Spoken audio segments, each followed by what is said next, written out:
It's Tuesday, January 5th, and you are 10 minutes away from being up to speed on international current events. I'm Carl Azuz for CNN Student News. We're starting in the Middle East, where diplomatic trouble is brewing between Saudi Arabia and Iran. The two countries want to have greater influence in the Middle East. They're both officially Muslim countries, but the vast majority of Saudi Arabians are Sunni Muslims, and the vast majority of Iranians are Shia Muslims. Saudi Arabia executed a Shia Muslim religious leader last weekend. He had criticized the Saudi government, and Iran supported him. After the execution, protesters in the Iranian capital attacked the Saudi embassy there. So Saudi Arabia formally ended its diplomatic relations with Iran. Yesterday, it canceled all flights to and from Iran. And the nations of Bahrain and Sudan also cut diplomatic ties with Iran. Experts on international politics are concerned that all this could lead to deeper problems in the Middle East. Tensions in the region between Sunni and Shia Muslims go back centuries.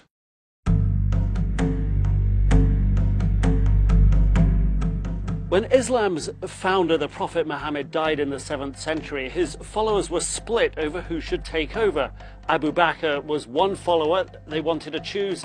Others wanted his cousin and son-in-law, Ali. Ali became the leader for all Muslims for 5 years before he was killed. His son Hussein was killed in battle by what were to become the Sunnis. Since then, the followers of Ali have been known as Shia. Sunnis there from the very conservative and orthodox, like the Salafis of ISIS and Al-Qaeda, through the Wahhabis, all the way through to Sufis, who have a sort of a mystical interpretation of their faith. Shia also vary in the way they interpret and follow their faith.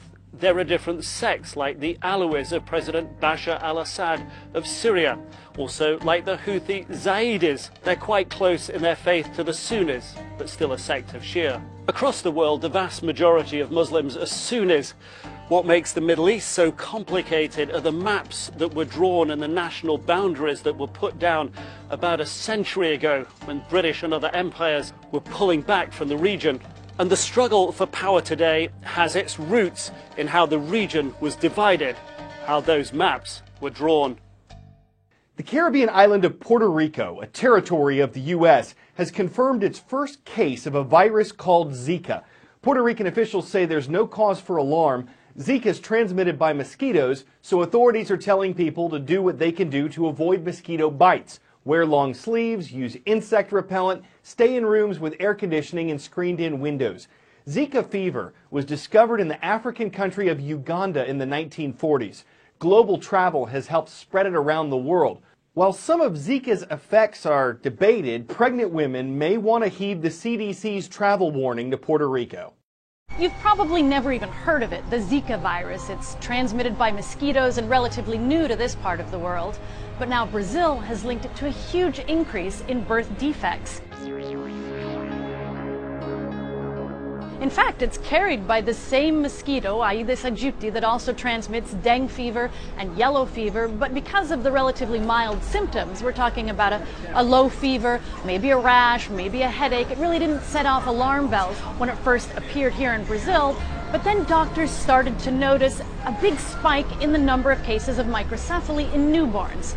That's a neurological disorder that means these babies are born with very small craniums, with a limited brain development, and that over the course of their life, they're likely to need constant care.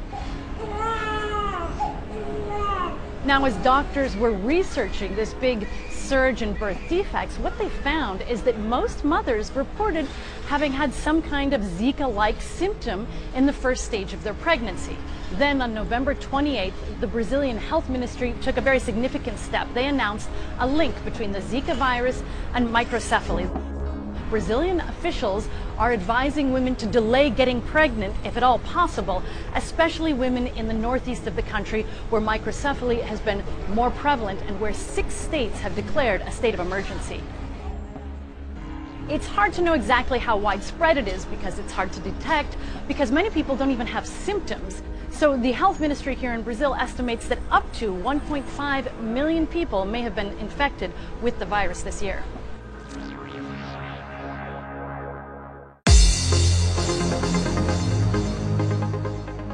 Checking in now with 3 of the schools watching today and requesting a roll call mention at cnnstudentnews.com.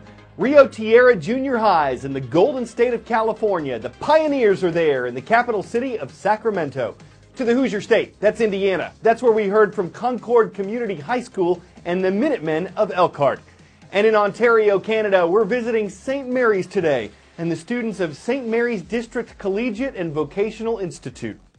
China's stock market took a beating on Monday. It came after a report that showed Chinese manufacturing had decreased at the end of last year. Stocks there fell so hard so fast that trading was stopped for the first time ever. World markets are connected. What happens in one major economy often affects another. And the U.S. market followed suit, with the Dow Jones Industrial Average dropping 276 points yesterday. The Dow is a group of 30 significant stocks. It gives a sense of how the overall market is doing. Yesterday was not its worst day ever, far from it, and U.S. stocks could still rebound today. But Monday was the market's first day of trading in 2016 and its worst opening day of the year since 2008. This next segment is going to trigger some serious deja vu. It's not because we've covered it before, but if for some reason you think we have, you're probably in the age range when people experience deja vu the most often. Dr. Sanjay Gupta explores what it is exactly and the latest ideas from the medical community about why we experience it. You know, I suddenly have this feeling that I've told you this before.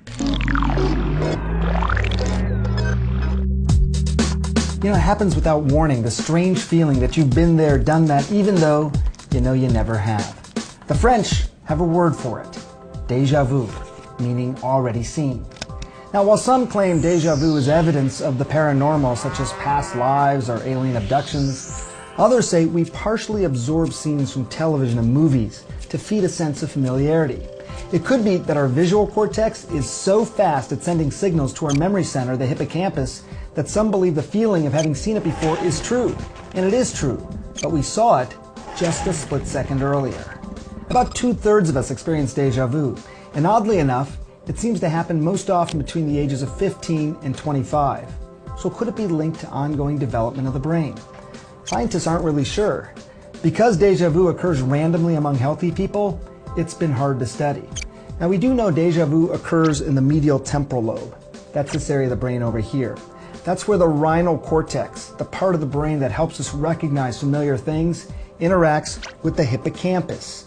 That's the part of the brain that stores details of specific memories.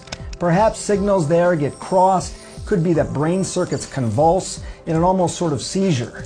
And actually, you know what? That makes sense. Because people with epilepsy do experience déjà vu at the onset of a seizure. So it's now in epilepsy where most of today's research is underway. In fact, neurologists have been able to trigger déjà vu in people with epilepsy by stimulating, you guessed it, their medial temporal lobes.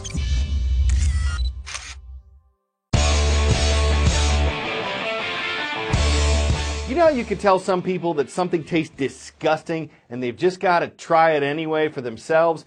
This plant's kind of like that. It's called Titan arum, aka the corpse flower. It blooms for less than 48 hours, giving off an unparalleled stink, and then it collapses. But for some reason, folks line up in droves to get a whiff, the natural nose-assaulting nastiness notwithstanding. This happened recently when a Titan arum blossomed in South Australia.